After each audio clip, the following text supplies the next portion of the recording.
Morning, dear friends. I've been busy assembling a field journal and we've got as far as making the cover. Now I'd like to actually show you how to prepare some pages that you can actually use inside your journal to make a signature. I'm just going to make a single signature because I don't want it to be too large, and I'm going to just show you now what I've got. So I've got some vintage photo distress ink and some walnut ink stain. I'm going to just see whether I'm needing those or not. Nice pair of sharp scissors.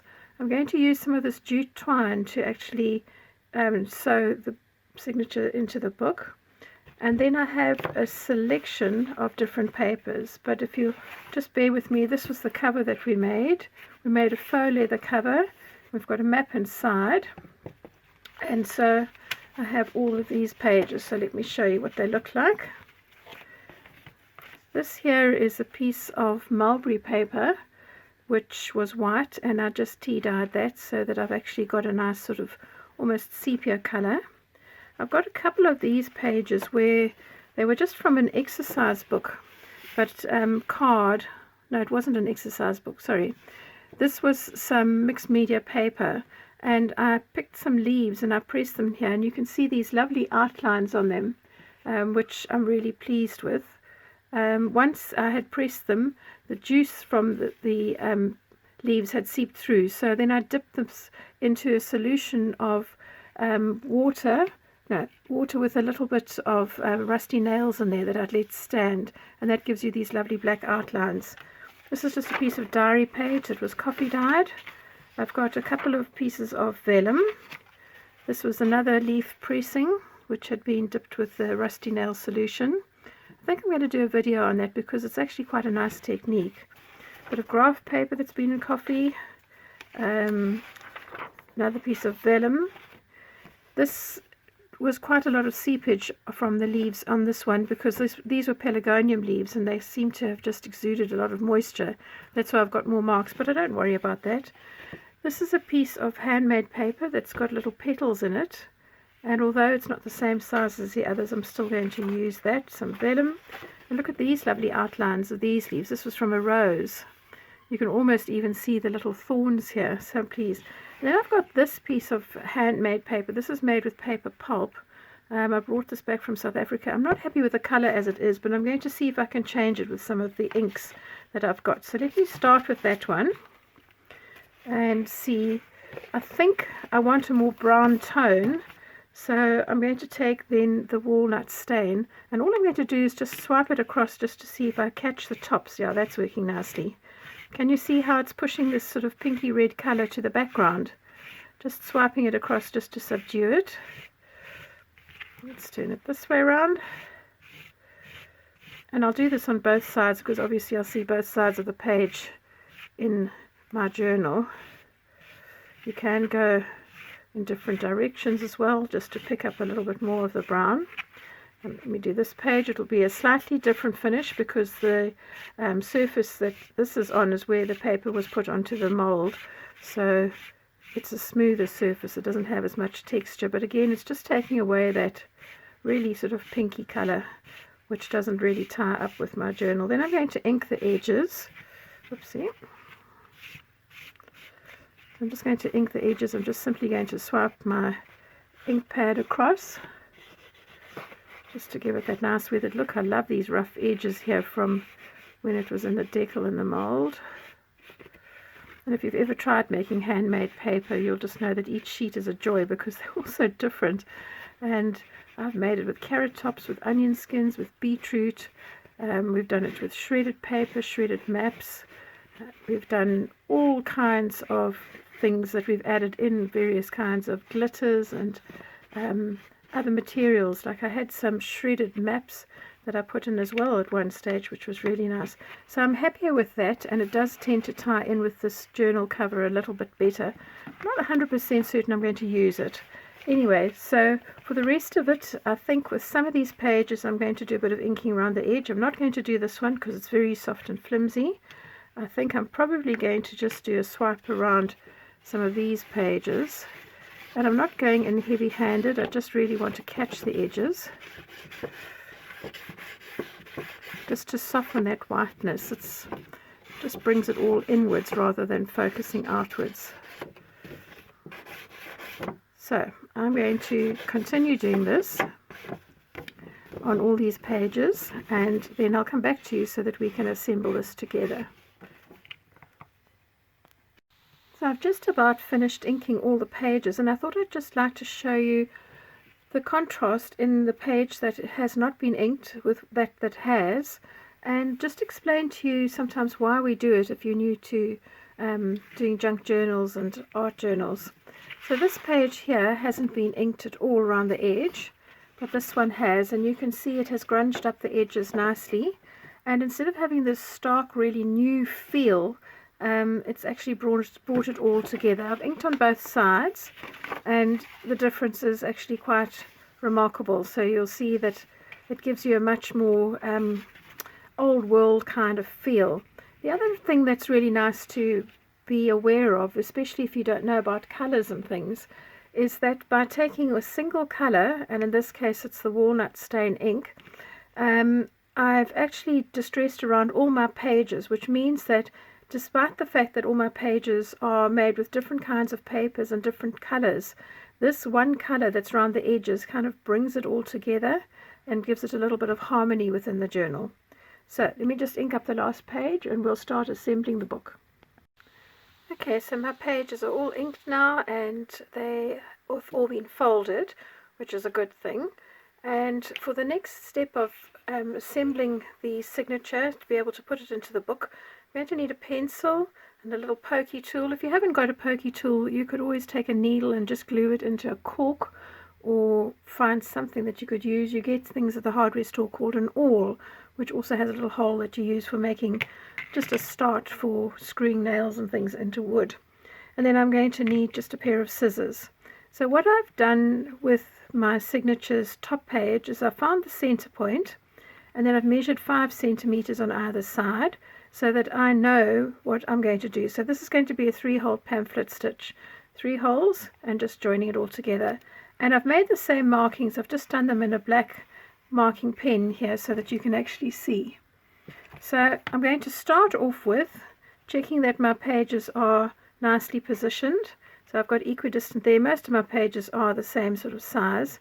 And I'm going to start with my signatures by folding them slightly so that I actually get the crease in the middle for all of them. And then I'm going to take my pokey tool and be fairly assertive and push that through. So now I've got my one space, and I'm going to just take that and do the same thing through the cover of my journal. Okay, so that's the one. At this point in time, I think it might be prudent if I just use some bulldog clips just to hold my pages in place. Let me just find another one. I'm sure I've got one here. Here's a little one. I've actually got them everywhere, but they mostly have got things on them. Alright, that one's too short. Let me try this one here. So this will just stop your pages from sliding. Now let me grab a peg instead. Peg has got a deeper reach. That's going to do just fine as well. Oopsie, dropping my pegs. I'm sure your workspace is like mine, where you've got all the bits and bobs you need mostly around you. Okay, so we're just going to line that up, and then we're going to take the pokey tool and once again fold your signatures so that you get the creases nicely. This page will move around just a little bit because it's not as big as the others. And then I'm going to push firmly through the signatures and into the cover to make the next hole. And then line this up using my pokey tool, press this into the corner, fold my pages and firmly push through into the cover. Now the next thing I'm going to do is select a nice needle that has a big eye, and this is a tapestry needle and it's got a really nice eye. I'm going to use some jute twine simply because it's a color that's really nice to go with. Some of the jute twine, like the one I've got at work, you can actually unravel this to make it thicker because it's got 2 or 3 ply, but this is a twisted twine, so I can't do that. So I'm just going to thread that onto my needle, and generally speaking you're going to need 3 times what you actually are going to go through here. So 1, 2, 3. Always err on caution side, have a little bit more. So I'm just going to give myself a little bit more and snip it through. So I'm going to start off with the center hole, and I'm going to push my needle right the way through to the back of my cover. And now that you've made the holes, this is fairly easy to do. And then I'm going to push through the hole at the back of the cover. And here you just sometimes need to have a little bit of patience. You're wanting your pages to line up nicely, and you're wanting the needle to come through in the right spot. I'm just going to lift up this piece of mulberry paper. There we go. I've got that hole, and just because this is a bit shorter, it wasn't that easy to see. So I'm going to pull that through. And just remember that because the thread is doubled here, it's going to be a little bit of a wiggle to get it through all these pages. It's coming. There we go. So I want to leave myself a tail in the center here. So I'm going to just loosen the cord and pull it through to the back. I'm not going to tie a bow. I'm just simply going to tie a knot because I don't want a lot of bulk in my in the center of my journal. So then I'm going to go through the center hole again, coming up at the back, and this will make it tight again because now you've got a lot of thread going through there, but it's not impossible. So you're going to do that. Find your outside marking spot there. Again, I'm just going to move that page out the way so I can see where the needle's coming through, which is perfect. Line up my mulberry paper and pull this through. If you are nervous about having a thick needle and pulling things through, you can always use a pair of pliers to help you, or put on a pair of safety gloves. Right, so that's coming through. There we go. So because I've got a little bit of extra twine, I've got a little bit of wiggle room here to be able to get things together. So all I'm going to do now is simply tie this in the middle, just with a knot, and then I'll cut the tails off. I'm not going to tie it incredibly tight because sometimes when you are working with your journals, you need a little bit of flexibility with your pages just so that they can move. So let's move all of those out the way and snip off these tails. There we go. So let's have a look at what we are working with. So you can see it's got quite a nice sort of substantial number of pages in the signature. And if we have a look from the beginning, I've got that nice handmade paper there next to the map. Got my lovely sort of rusty leaf prints.